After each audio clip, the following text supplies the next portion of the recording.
지금부터 내가 해주는 얘기 들어주겠니? 할렐루야. 7월 20일 수요일 새벽입니다. 우리에겐 소원이 하나 있네 찬양 올려드리겠습니다. 우리에겐 소원이 하나 있네, 주님 다시 오실 그날까지 우리 가슴에 새긴 주의 십자가 사랑 나의 교회를 사랑케 하네.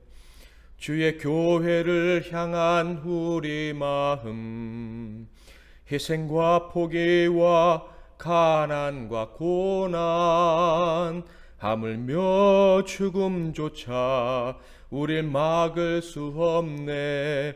우리 교회는 이 땅의 희망, 교회를 교회되게, 예배를 예배되게 우릴 사용하소서. 진정한 부흥의 날 오늘 임하도록 우릴 사용하소서.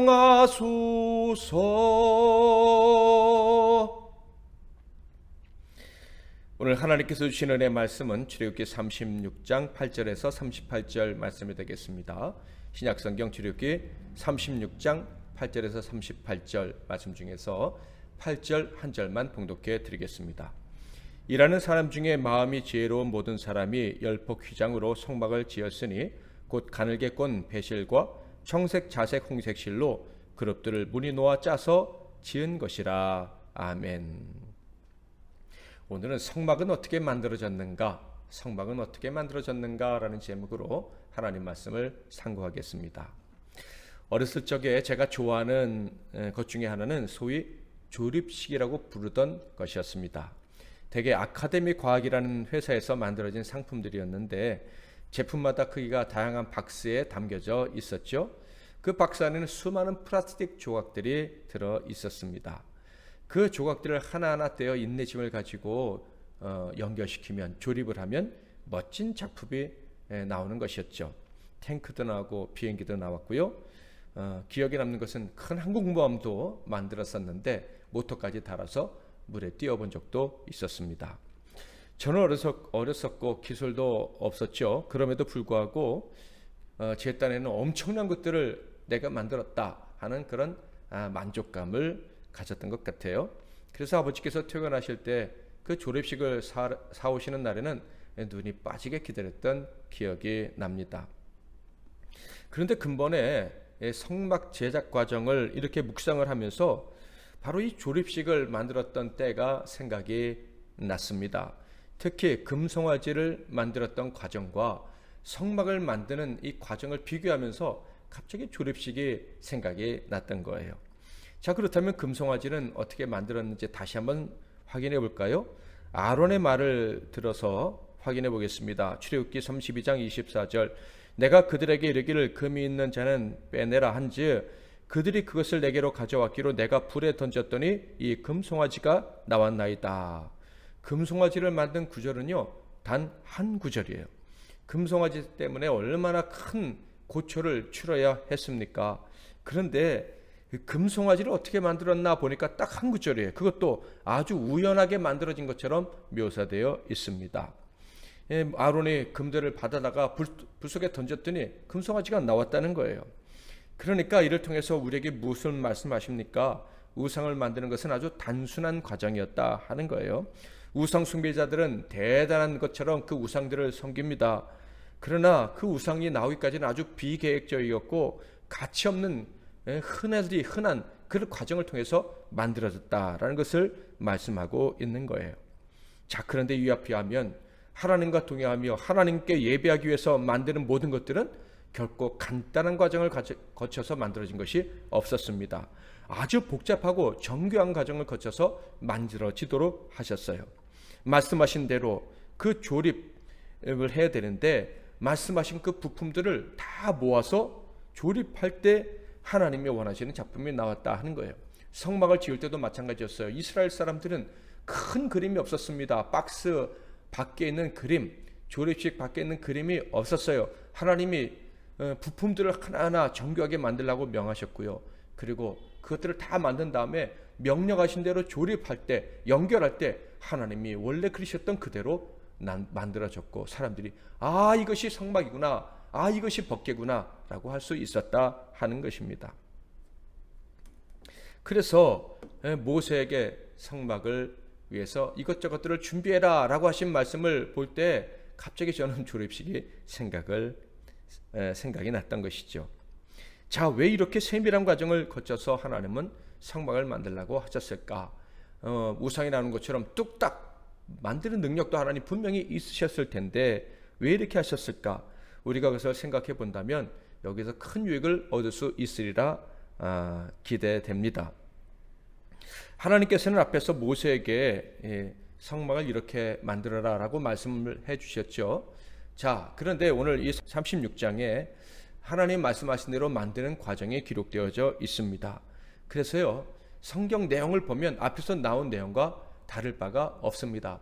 앞에서는 이렇게 만들어라 라고 말씀하신 것이고, 지금 36장에는 하나님 말씀하신 대로 만들었다라는 내용이 기록되어져 있다. 그 차이밖에 없는 거예요. 8절부터 35절까지 성막을 만든, 이 장막을 만든 내용이 기록되어져 있는데 13절까지만 한번 읽어보도록 하겠습니다. 일하는 사람 중에 마음이 지혜로운 모든 사람이 열폭 휘장으로 성막을 지었으니 곧 가늘게 꼰 배실과 청색, 자색, 홍색 실로 그룹들을 무늬 놓아 짜서 지은 것이라. 매 폭의 길이는 26규빗, 너비는 4규빗으로 각 폭에 장단을 갖게 하여. 10절부터는 좀 주의해서 읽어보시면 더 좋겠어요.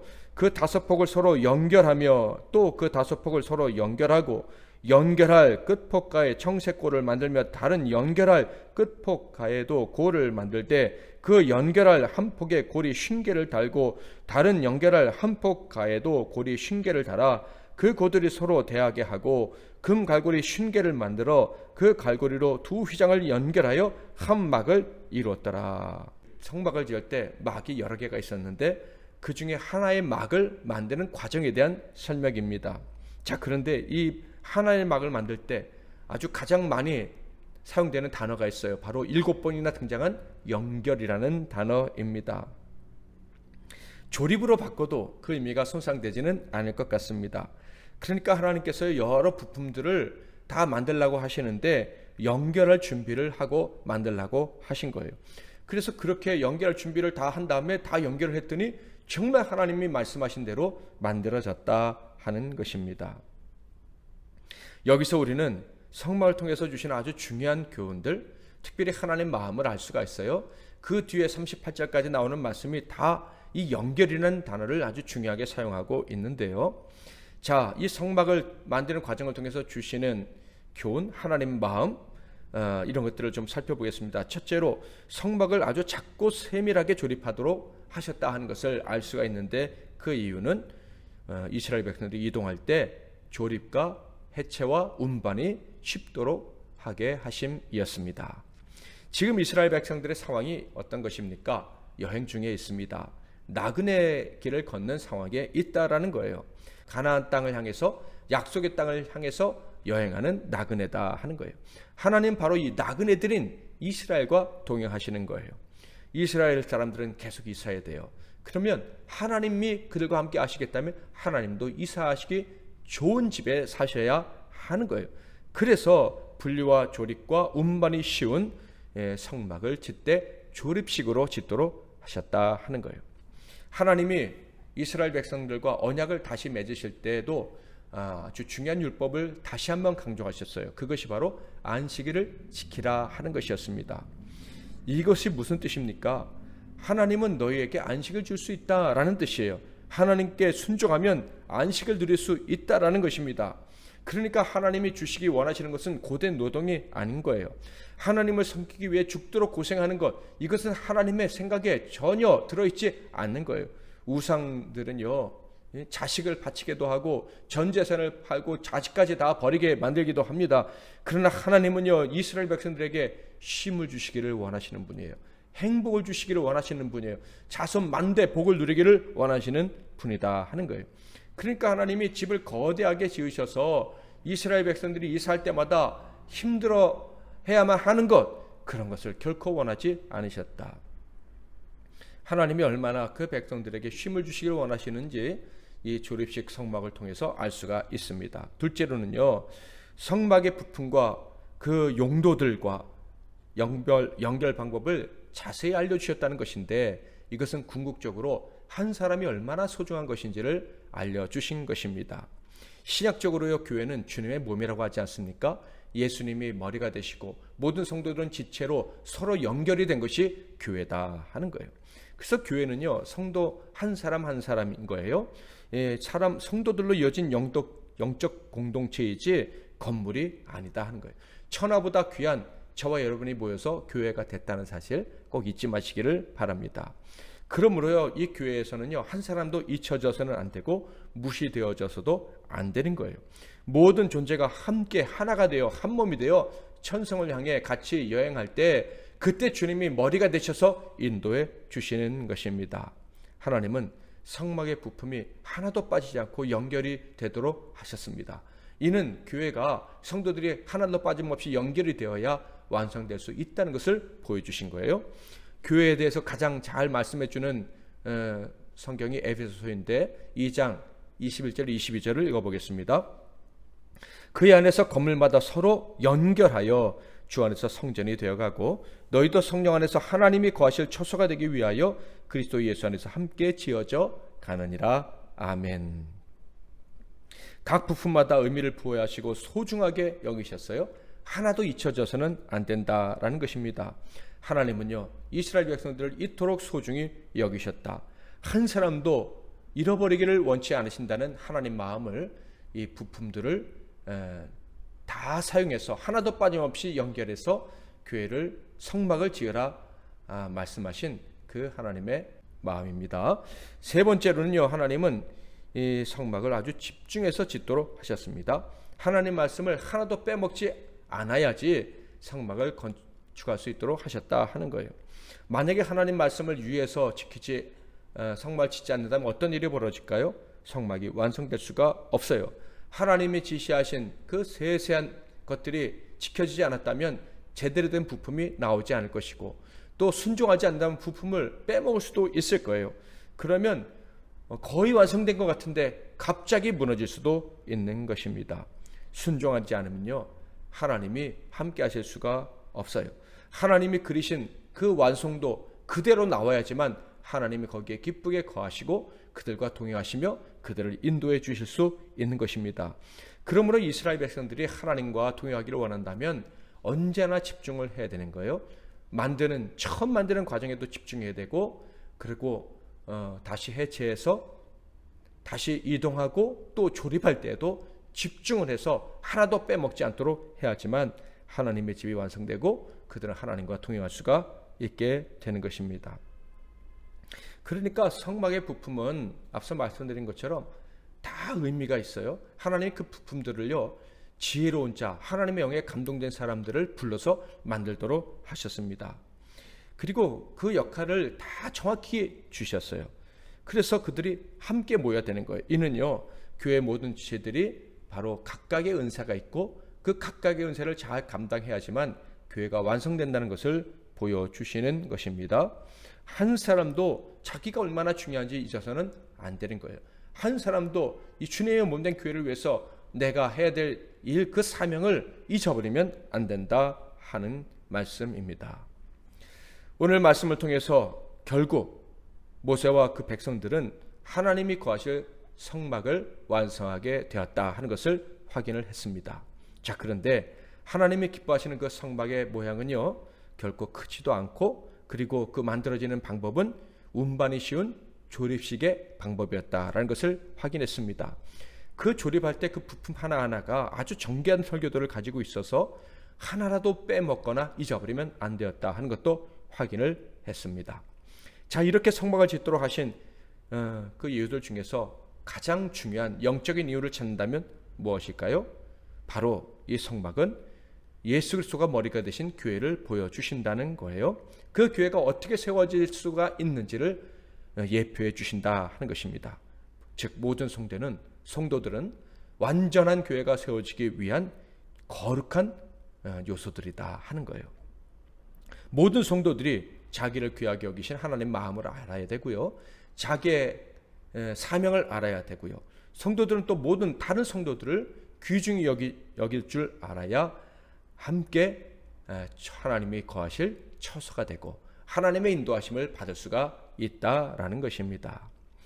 이 말씀을 오늘 우리 MEC 나눔교회에 적용을 해보도록 하겠습니다. 오늘은 간단하게 한 두 가지만 적용해 보면요. 첫째, 가벼운 교회가 되었으면 좋겠습니다. 우리는요, 천성을 향해 가는 교회입니다. 나그네된 교회입니다. 그러므로 우리는 쉽게 정착할 수가 없어요.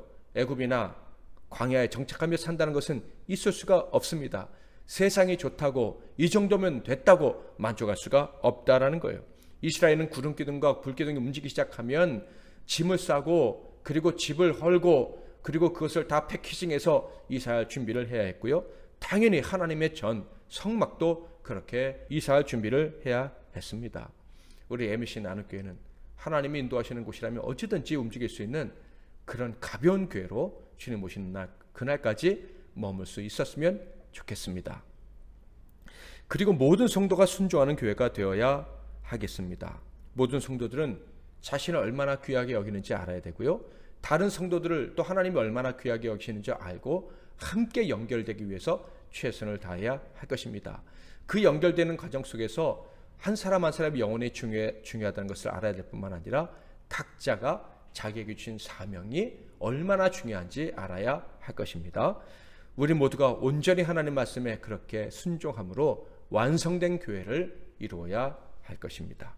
우리 MEC 나눔교회가 하나님 원래 계획하셨던 그런 교회가 될 수 있기를 오늘도 기도하시고 또 앞으로도 기도하며 전진했으면 좋겠습니다.